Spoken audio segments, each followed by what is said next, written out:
The TiE Atlanta Angels got started a little bit by serendipity. I'd gone to a TiE Global meeting where the day before TiECon starts in Hmm. Southern California, they bring together leadership from different boards. And I think we were probably pitching about how well TiE University was going in the Atlanta area. But I kept hearing these other chapters boast, correctly so, about angel groups. And I didn't know what that meant and what it was. And I was thinking, boy, this must be a religious organization or something. Who knows, right? I'd written angel checks, but jokingly, I came back and I asked the then president, I said, all these other groups are so proud of the good work. How come we're not doing TiE Angels here in the Atlanta area? And he said, Paul, I have all the slides, I have all the documents, I have the membership agreements, I have the operating plans. We've tried it twice.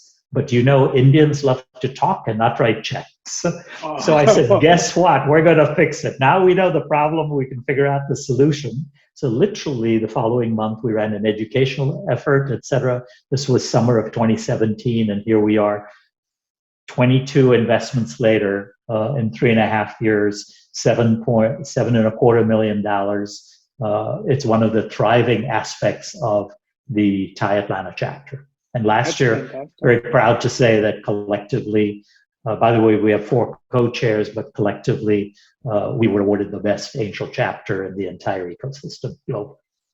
That's fantastic. And yeah, I've heard of the amazing work that you're doing there. The next thing I think on the agenda is you're also getting involved with not just the equity deals but also the debt deals, which is an area that a lot of angels don't know a lot about, tend to sort of not get involved with. Tell us how you sort of learned about that and how you sort of got involved with debt Well, investment. if there are founders listening to us, I want the founders to know it's not always right to give away your company. I know it's clearly, what people think of as, can I bootstrap and therefore keep 100% of the ownership? Always, as a VC, I tell people that's the first option.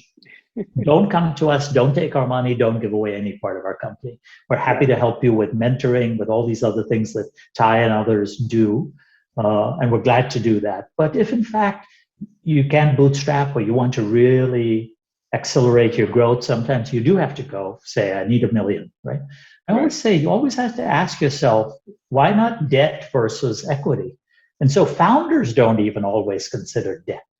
Because in the startup world, you need all these collaterals, and going to the bank and getting an SBA loan sounds a whole lot easier than it is. So it turned out that one of the other TiE members was starting a fintech company and said, you know what, we're actually doing pretty well. We don't need any equity at all. We've got enough money for operating. But as a fintech company, we want to loan out millions of dollars. And can you raise capital for it? We said, how do we put this together? So that became our first debt deal. And we put together a structure that said, I wanted 3 things on behalf of the investors. And these are the 3, I call them the trifecta of tech deals where it becomes a win-win. We want to have a very known term.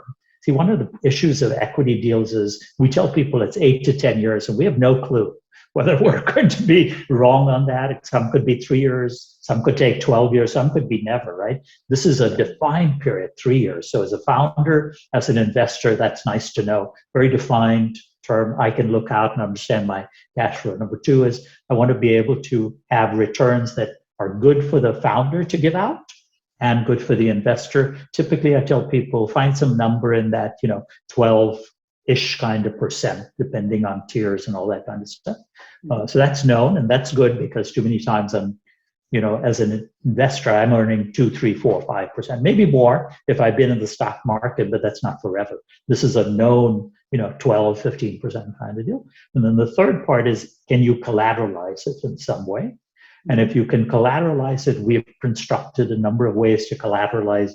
We've now done 3 large, easily 7 figures, well into 7 figures kind of numbers of investments via these deals, if they have these 3 things in it. So.